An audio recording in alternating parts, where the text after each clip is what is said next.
Hi అండి. Welcome to Vaishu recipes. ఇవాళ recipe వచ్చేసి కరకరలాడే జంతికలు ఎలా చేసుకోవాలో చూపించేస్తానండి. ఒకసారి నేను చెప్పినట్టు విధంగా అయితే చేసి చూడండి. చాలా గుల్లగా క్రిస్పీగా చాలా బాగా వస్తాయి. ఎందుకంటే నేను మా అమ్మమ్మ స్టైల్లో చేసి చూపిస్తున్నానండి.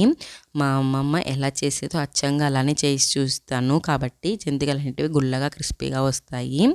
పదండి, లేట్ చేయకుండా ప్రాసెస్లోకి అయితే వెళ్ళిపోదాము. ఫస్ట్ ఒక వెడల్పాటి బేసిన్ అయితే తీసుకుంటున్నాను. ఎందుకంటే పిండి కలుపుకోవడానికి వీలుగా ఉంటుంది కాబట్టి. బేసన్లోకి 5 కప్పుల బియ్యం పిండి అయితే తీసుకుంటున్నాను. ఇది ఆల్రెడీ జల్లించుకున్న బియ్యం పిండేనండి. ఇలా 5 కప్పుల బియ్యం పిండి తీసుకున్న తర్వాత అదే కప్పుతోటి 1 కప్ పుట్నాల పప్పు అయితే తీసుకుని మిక్సీ జార్లో వేసేసుకొని మూత పెట్టేసి ఎంత ఫైన్గా గ్రైండ్ చేసుకోవాలో అంత ఫైన్గా గ్రైండ్ చేసుకోండి. అలా గ్రైండ్ చేసుకున్న పుట్నాల పప్పుని కూడా జల్లెల్లో వేసుకొని జల్లించుకోవాలి. ఇలా జల్లించుకున్న తర్వాత లాస్ట్ డస్ట్ ఉంటుంది కదా, అదైతే పడేసేద్దాము. ఇప్పుడు పిండిలోకి 1.5 table spoon salt, 1 table spoon కారం, 1 టేబుల్ స్పూన్ వాము చేతిలో వేసుకొని ఇలా క్రష్ చేసుకుంటూ వేసుకోవాలి. పిండిలో 2 టేబుల్ స్పూన్స్ నువ్వులు వేసుకొని అలాగే 3 టేబుల్ స్పూన్స్ గోరువెచ్చని నూనె అయితే వేసుకోవాలి. ఈ నూనె ప్లేస్లో మీరు నెయ్యి అయినా వాడచ్చు, బటర్ అయినా వాడచ్చండి. ఇలా 3 టేబుల్ స్పూన్స్ నూనె వేసుకున్న తర్వాత చేతితోటి మొత్తం మిక్స్ అయ్యేలాగా బాగా కలుపుకోవాలి. ఈ టైంలోనే మీరు ఉప్పు సరిపోయిందో లేదో కూడా చెక్ చేసేసుకోండి. పిండి అంతా బాగా కలుపుకున్న తర్వాత సరిపోకపోతే ఉప్పు మళ్ళీ వేసుకొని ఒకసారి బాగా కలుపుకొని మళ్ళీ టేస్ట్ చేసి చూడండి.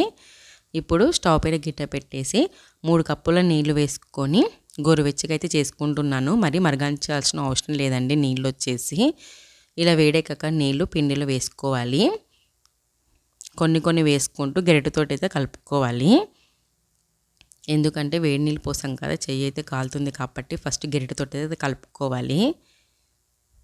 ఇలా కలుపుకున్న తర్వాత గరిటకున్న ఎక్స్ట్రా పిండి అంతా తీసేసి చేతితోటి బాగా మిక్స్ చేసుకోవాలి. పిండి వచ్చేసి ఇంకొన్ని వాటర్ పోసేసుకొని పిండి ముద్దలాగా అయితే చేసుకుందాము.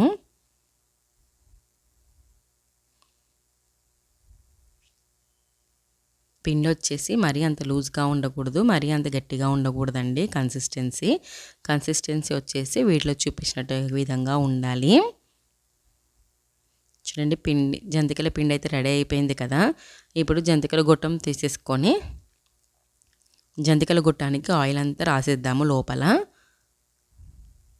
ఇప్పుడు చపాతీ పిండి ముద్దంత సైజ్ పిండి తీసుకొని జంతికల గొట్టంలో పెట్టేసి మూత పెట్టేసి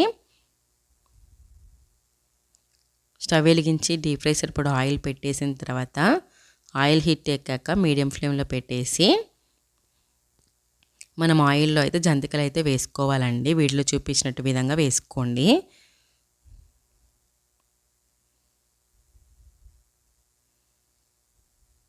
చూడండి, ఆయిల్ వచ్చేసి బుడగలు వస్తుంది కదా, అలా రాకుండా ఆగిపోతాయండి. అప్పుడు ఇంకొక వైపుకి అయితే తిప్పుకోవాలి. జంతికలు వచ్చేసి చూడండి, ఆయిల్లో బబుల్స్ అన్నీ పోయాయి కదా, బుడగలు అంటే బబుల్స్ అండి. ఇలా బబుల్స్ అంతా పోయిన తర్వాత ఇంకొక వైపుతో తిప్పుకోవాలి. బబుల్స్ అంతా పోయిన తర్వాత మనకు జంతికలు అయితే వేగిపోయినట్టు అండి.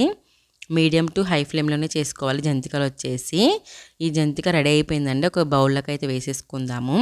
అలాగే ఇంకొకటి కూడా వేసి చూపిస్తున్నాను చూడండి. ఈ విధంగా జంతికలు అయితే చక్కగా చేసుకోవచ్చండి ఈజీగా. ఇంకొక వైపుగా తిప్పుకుందాము. ఇది కూడా వేగిపోయిందండి. ఆయిల్లో నుంచి తీసేసి ఒక బౌల్లోకి అయితే వేసుకుందాము. అన్ని జంతికలు ఇలాగే చేసుకోండి. చూడండి ఎంత చక్కగా క్రిస్పీగా గుల్లగా చాలా బాగా వస్తాయి. మీరు కూడా ఈ విధంగా ఒకసారి అయితే ట్రై చేయండి. ఎప్పుడు ఇలాగే చేస్తారు జంతికలు, అంత క్రిస్పీగా గుల్లగా వస్తాయండి. టేస్ట్ కూడా చాలా బాగుంటాయి. ఇవి 15 డేస్ వరకు అయితే ఫ్రెష్గా ఉంటాయండి. చూడండి, ఒక స్టీల్ బాక్స్లో అయితే పెట్టేసి క్లోజ్ చేసేస్తే 15 డేస్ వరకు అయితే ఫ్రెష్గా నిల్వ ఉంటాయి. చాలా బాగుంటాయండి. వీడియో కనుక నచ్చితే ప్లీజ్ లైక్ చేసి సబ్స్క్రైబ్ చేసుకోండి. Thanks for watching. బాయ్.